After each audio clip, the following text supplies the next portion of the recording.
नमस्कार दोस्तों, मैं सतवीर दलाल अपने YouTube के भारत लिंक ग्लोबल चैनल पर आपका स्वागत करता हूं। दोस्तों, कल हरियाणा के अंदर जो नगर निगम 10 नगर निगम और नगर परिषद के चुनाव थे, उनके रिजल्ट आए हैं। उस 10 में से जो 9 मेयर या चेयरमैन हैं वो बीजेपी के बने और एक जो मानेसर में है वो निर्दलीय उम्मीदवार डॉक्टर इंद्रजीत है वो मेयर के रूप में चुनी गई।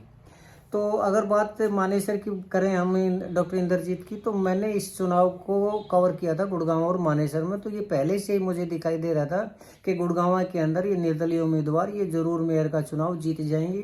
क्यों? क्योंकि उनकी जो कार्यशैली थी, प्रचार प्रसार का तरीका था, लोगों से मिलने का तरीका था, वो औरों से ज़्यादा बेहतर था। तो वो मुझे पहले ही लग रहा था कि ये मेयर का चुनाव आराम से जीत जाएंगी। खैर, तो अब बात कर रहे हैं दोस्तों हरियाणा की, हम बाकी हरियाणा की 9 सीटों की। तो इसके अंदर बीजेपी ने एक तरह से कांग्रेस का सुपड़ा साफ कर दिया है और कांग्रेस की एक भी सीट मेयर की पूरे हरियाणा के अंदर नहीं आई। और मेयर ही नहीं, बाकी के जो पार्षद कारपोरेटर के जो जीत हुई है वो भी लगभग हर एक के शहर के अंदर जो है वो बीजेपी के ज़्यादा जीते हैं। तो उसमें भी कांग्रेस की जो हालत है वो काफ़ी पतली है। तो आज मैं मीडिया रिपोर्ट्स देख रहा था, तो उसमें कांग्रेस की हार की वजह बताई कांग्रेस की निष्क्रियता और बीजेपी की सक्रियता। ये बात सही है कि इस चुनाव के अंदर कांग्रेस थी वो पूरी तरह से निष्क्रिय थी और बीजेपी ने सक्रियता दिखा कर और ये जितनी भी अच्छी प्लानिंग के साथ, अच्छी चुनावी रणनीति के साथ ये जो 9 मेयर की सीटें और जो कारपोरेटर हैं वो जीते उनके, वो उसकी चुनावी रणनीति का ही नतीजा था। लेकिन हम बात करना चाहेंगे कांग्रेस की निष्क्रियता की। तो कुछ सोशल मीडिया के ऊपर भी और कुछ जो राष्ट्रीय स्तर के अखबार हैं उनमें भी मैं देख रहा था कि उसमें ज़्यादातर अखबारों ने हरियाणा में इसके लिए भूपेंद्र हुड्डा को जिम्मेदार बताया कि वो सक्रिय नहीं हुए, वो निष्क्रिय रहे, उन्होंने कोई रुचि नहीं दिखाई। लेकिन मेरा ये मानना है दोस्तों कि इसमें भूपेंद्र हुड्डा की निष्क्रियता नहीं, राहुल गांधी की अयोग्यता है कि आज हरियाणा के अंदर जो इतनी बुरी हालत हुई है कांग्रेस की, उसकी वजह राहुल गांधी का अपरिपक्वता होना है, निर्णय न लेने पाने की जो अक्षमता है वो है। और वो भी उस राहुल गांधी की जो उस कांग्रेस के राजनीतिक वारिस हैं जिन्होंने 70 साल तक इस देश पे राज किया। और आज जिस दिन से कांग्रेस की कमान है राहुल गांधी के हाथों में आई है, उसी दिन से कांग्रेस है ना रसातल में जाने लग रही है। लेकिन खैर, हम बात करना चाहेंगे हरियाणा की। तो आज अगर हरियाणा के अंदर ये कहा जाए कि भूपेंद्र हुड्डा सक्रिय नहीं हुए, तो मैं इस चीज़ से सहमत नहीं हूँ। भूपेंद्र हुड्डा को अगर निष्क्रिय होने के ऊपर मजबूर किया है तो वो है राहुल गांधी। और राहुल गांधी ने जिस तरह से कांग्रेस का बेड़ा गर्क हरियाणा के अंदर किया है, वो मेरे हिसाब से उसके लिए जिम्मेदार भूपेंद्र हुड्डा को बिल्कुल भी नहीं ठहराया जा सकता। और उसकी जो वजह है वो राहुल गांधी की अपरिपक्वता है। मैं सीधे तौर पर इस हार के लिए राहुल गांधी को जिम्मेदार मानता हूं। और अपनी इस बात को प्रमाणित करने के लिए दोस्तों मैं 2 उदाहरण देना चाहूँगा। पहला उदाहरण मैं देना चाहूँगा पंजाब का। पंजाब के अंदर 2017 से लेकर 2022 तक कांग्रेस का शासन था और 2021 तक कांग्रेस के जो मुख्यमंत्री हुआ करते वो थे कैप्टन अमरिंदर सिंह। कैप्टन अमरिंदर सिंह के बारे में ज़्यादा कहने की ज़रूरत नहीं है, क्योंकि सभी जानते हैं कि वो पटियाला के महाराजा के वंशज हैं और एक जनाधार वाले नेता है। और जनाधार वाले नेता ही नहीं बल्कि वो एक फाइटर भी हैं, एक योद्धा आदमी भी हैं। लेकिन पता नहीं एकदम से गांधी परिवार को क्या हुआ कि वो कैप्टन अमरिंदर सिंह की जगह पंजाब कांग्रेस का अध्यक्ष उन्होंने कॉमेडियन को बना दिया, जिसके बारे में आप जानते हैं, नवजोत सिंह सिद्धू। क्योंकि नवजोत सिंह सिद्धू के अंदर जो मेरा मानना है, न तो वो राजनीतिक समझ है उसके अंदर और न ही उसके पीछे कोई जन आधार है, न ही पब्लिक का कोई उनके तरफ वो है समर्थन है और न ही किसी नेता का उनके प्रति समर्थन है। लेकिन पता नहीं क्यों घर बैठे बैठाए गांधी परिवार ने ये फैसला ले लिया कि अगर पंजाब के अंदर अगली बार सरकार बनानी है तो नवजोत सिद्धू को पंजाब कांग्रेस का अध्यक्ष बना जाए, जो कि बहुत ही गलत फैसला था। वो नवजोत सिंह सिद्धू जो सिर्फ चुटकुले सुना सकता है, लोगों को हंसा सकता है, कॉमेडियन से ज़्यादा उसका कोई अस्तित्व नहीं है, कोई राजनीतिक समझ नहीं है, कोई राजनीतिक पकड़ नहीं है। तो उस आदमी को कैप्टन अमरिंदर सिंह की जगह रिप्लेस करने का ये अंजाम हुआ कि कांग्रेस के अंदर पंजाब के अंदर कांग्रेस की जो है सत्ता वो चलेगी और अगले 2022 में आम आदमी पार्टी की जो सरकार है वो पंजाब के अंदर बनी। अब ये बात अलग है कि अगले चुनाव में पंजाब के अंदर आम आदमी पार्टी की सरकार भी खत्म होने जा रही है, लेकिन कांग्रेस फिर भी, मुझे लगता है कि कांग्रेस का फिर भी उसमें सरकार का लाने का या बनाने का कोई दिखाई नहीं देता मेरे को। खैर चलिए, ये तो पंजाब की बात थी, लेकिन पंजाब की जो कांग्रेस की जो हालत हुई है उसके लिए मैं सिर्फ गांधी परिवार को मानता हूँ। गांधी परिवार का मेरा तात्पर्य ये है कि प्रियंका वाड्रा और राहुल गांधी। प्रियंका वाड्रा का नाम मैं इसलिए ले रहा हूँ कि जिस तरह हरियाणा के अंदर का पार्टी के अंदर अंदरूनी खींचतान है, उसी प्रकार गांधी परिवार के अंदर भी, यानी राहुल गांधी और प्रियंका के अंदर भी खींचतान है। और अपने अपने अस्तित्व को बनाए रखने के लिए दोनों के कुछ समर्थक है, जिसमें नवजोत सिंह सिद्धू प्रियंका वाड्रा के समर्थक थे और उन्होंने जिद करके कैप्टन अमरिंदर सिंह को हटाया कांग्रेस अध्यक्ष पद से और नवजोत सिंह सिद्धू की ताजपोशी की, जो कि एक गलत फैसला था। दूसरा प्रमाण मैं हरियाणा के बारे में देना चाहूँगा। आपको याद होगा दोस्तों, 3 अक्टूबर 2024 का दिन, जब हरियाणा के अंदर विधानसभा के चुनाव का जो बिगुल था वो बज चुका था और अशोक तंवर उस 3 अक्टूबर को महेंद्रगढ़ के अंदर एक रैली हुई थी जिसके अंदर राहुल गांधी आए थे और उसी रैली के अंदर अशोक तंवर ने भी अचानक से बीजेपी को छोड़ गए और कांग्रेस ज्वाइन की थी। हालांकि अशोक तंवर जी के बारे में मैं कहना चाहूँगा कि अशोक तंवर जी के साथ जो बनी वो एक मैं चुटकुला सुनाना चाहूँगा कि एक बार एक पंडित था, उसको किसी परिवार से खाने के ऊपर निमंत्रण आ गया तो फटाफट चप्पल पहन के ना खाना खाने के लिए उस घर में पहुंचा और दरवाजे के बाहर चप्पल निकाल के घर गया तो उसको पता चला कि वहाँ तो खाना ही खत्म हो गया है। फिर बेचारा वापस आया रोता पीटता तो बाहर आके दिखाई दिया कि कोई उसकी चप्पल भी चोरी कर लेगा। यही हाल अशोक तंवर के साथ हुआ।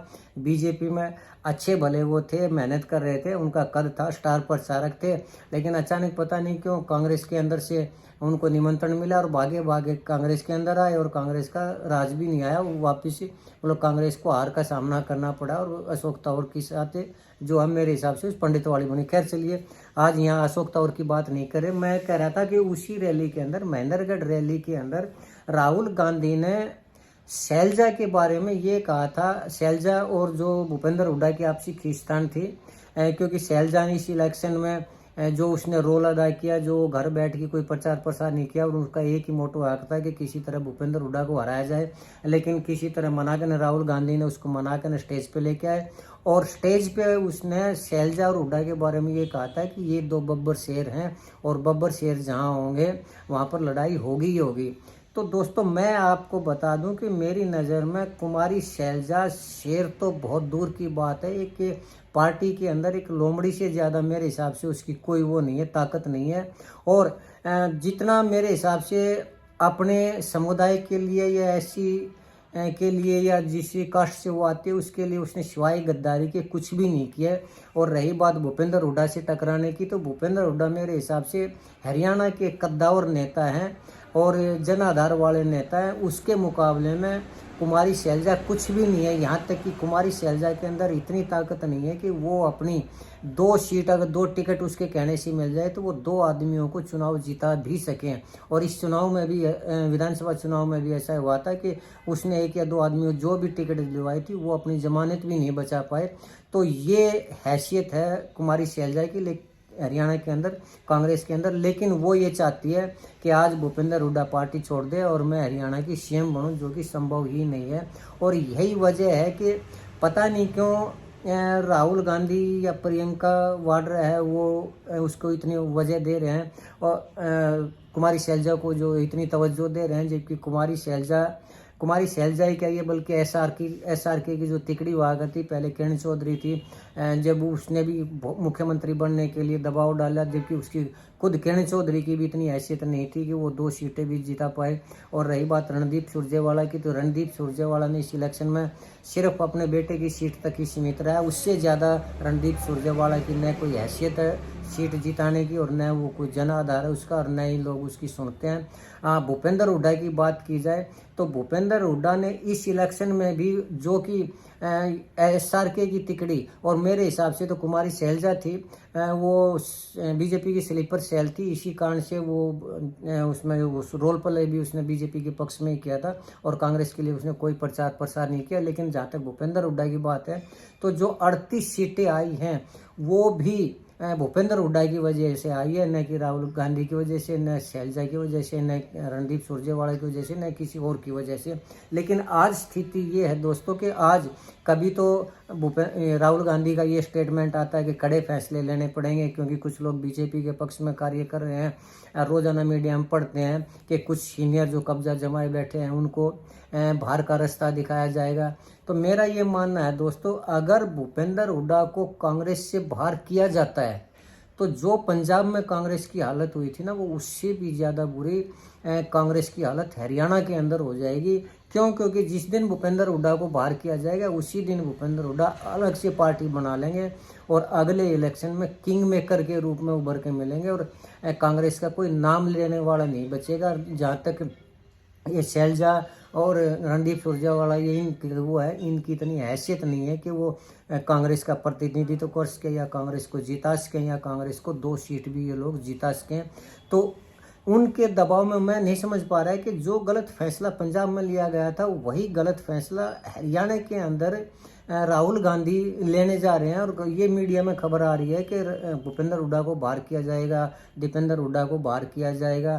तो मैं समझ नहीं पा रहा हूँ कि वो कांग्रेस जिसने 70 साल तक के देश के ऊपर राज किया, उस कांग्रेस परिवार का एक वारिस है और एक लोकप्रिय, जिसको लोकप्रिय नेता कहा जा सकता है, उसके अंदर इतनी समझ नहीं है कि किस आदमी को पार्टी में रखना चाहिए और किस आदमी को पार्टी से बाहर का रास्ता दिखाना चाहिए।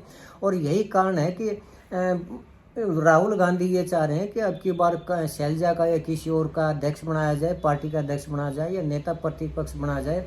लेकिन इतनी हिम्मत नहीं हो पा रही राहुल गांधी के अंदर या कांग्रेस के नेताओं के अंदर कि वो भूपेंद्र हुड्डा को अवॉइड करके न और अपनी मर्जी का नेता प्रतिपक्ष या कांग्रेस का अध्यक्ष बना सके। लेकिन जिस दिन ये फैसला, और यही वजह है, फैसले की बात बाद में करेंगे, यही वजह है कि कांग्रेस का इस इलेक्शन में जो बुरा हाल हुआ है उसका मैं ये मानता हूँ कि उसकी वजह है राहुल गांधी और राहुल गांधी की अयोग्यता। और जो लोग उनको पप्पू शब्द का इस्तेमाल करते हैं, मुझे लगता है कि वो पप्पू शब्द का इस्तेमाल उनके लिए गलत नहीं है, वो बिल्कुल ठीक है। और इस हिसाब से जो फैसले हैं राहुल गांधी के वो बीजेपी के पक्ष में जाते जा रहे हैं। तो एक तरह से जिस प्रकार मैं ये कह रहा हूँ कि कुमारी शैलजा का बीजेपी की स्लीपर सेल है, इस तरह से देखा जाए तो मुझे लगता है कि राहुल गांधी की अयोग्यता भी उसके लिए बीजेपी के स्लीपर सेल के रूप में कार्य कर रही है और बीजेपी को ही उसका फायदा होता जा रहा है। ये कहना इस चुनाव के अंदर कि भूपेंद्र हुड्डा की निष्क्रियता थी या फिर भूपेंद्र हुड्डा को बाहर का रास्ता दिखाया जाएगा, तो मैं यही कहना चाहूँगा, अगर ये गलती गांधी परिवार करता है या राहुल गांधी करते हैं तो हरियाणा के अंदर कांग्रेस का वजूद मिट जाएगा। हाँ, एक बात मैं और कहना चाहूँगा, कुछ लोग ये भी कह रहे हैं कि भूपेंद्र हुड्डा है वो बीजेपी में शामिल हो सकते हैं। तो मेरा ये मानना है दोस्तों, ये बेसिर पैर की बात है। क्यों? क्योंकि भूपेंद्र हुड्डा लगातार 2 बार हरियाणा के मुख्यमंत्री रह चुके हैं और अगर मुख्यमंत्री से कम वो किसी पार्टी में जाएंगे तो ये संभव नहीं है। और वैसे भी बीजेपी के अंदर मुख्यमंत्री के मेरे हिसाब से 2 दावेदार इतने मजबूत है कि भूपेंद्र हुड्डा के लिए जगह नहीं है। सबसे पहला है राव इंद्रजीत सिंह, दूसरे हैं अनिल विज जी, और दोनों ही कद्दावर नेता हैं और दोनों ही मुख्यमंत्री पद के दावेदार हैं। तो मुझे ये बिल्कुल भी संभव नहीं लगता कि कल को भूपेंद्र हुड्डा बीजेपी में जा सकते हैं। हाँ, ये आसान है भूपेंद्र हुड्डा के लिए कि अगर उनको पार्टी निकालती है या उनको नेता प्रतिपक्ष नहीं बनाती तो वो अलग से पार्टी बना लेंगे जो कि भूपेंद्र हुड्डा के हित में ही रहेगी। क्यों? क्योंकि फिर वो एक तरह से किंग मेकर की भूमिका में रहेंगे अगले चुनाव में। और क्यों? क्योंकि इस बात से इनकार नहीं किया जा सकता, भूपेंद्र हुड्डा आज के दिन हरियाणा के एक जन आधार वाले नेता हैं, एक कद्दावर नेता है। बाकी SRK या कोई भी ऐसा हरियाणा के अंदर नेता नहीं है जो उनका मुकाबला कर सके या उनके मुकाबले में खड़ा हो सके या जिसका कद भूपेंद्र हुड्डा जितना बड़ा हो। तो मेरा ये मानना है कि इस चुनाव में ये जो स्थानीय सरकार थी, यानी नगर निगम और नगर परिषद के जो चुनाव थे, उसमें कांग्रेस की निष्क्रियता थी, ये भूपेंद्र हुड्डा की निष्क्रियता नहीं थी, ये राहुल गांधी की अयोग्यता थी कि जिसके कारण वो हरियाणा के अंदर बीजेपी को उसने ये हाल कर दिया तो मैं दोस्तों इस विवेचना के बारे में बस आज इतना ही चर्चा करना चाहूँगा। मुझे उम्मीद है कि आपको मेरी ये विवेचना ठीक लगी होगी, और अगर आपको लगता है कि मेरा ये कहना, मेरा ये सोचना, मेरा ये मानना ठीक है, तो मैं चाहूँगा कि आप मेरे इस वीडियो को लाइक करें, शेयर करें। और दोस्तों विशेष निवेदन मैं करना चाहूँगा कि आप मेरे चैनल को ज़्यादा से ज़्यादा सब्सक्राइब ज़रूर करें, ताकि मेरा हौसला बढ़ता रहे और इसी तरह मैं आप लोगों के सामने अपनी विवेचना लाता रहूँ। आपने मेरा वीडियो देखा, इसके लिए मैं आपका बहुत बहुत शुक्रगुजार हूँ। इसके साथ एक बार फिर से आपका बहुत बहुत धन्यवाद। नमस्कार, जय हिंद, जय भारत।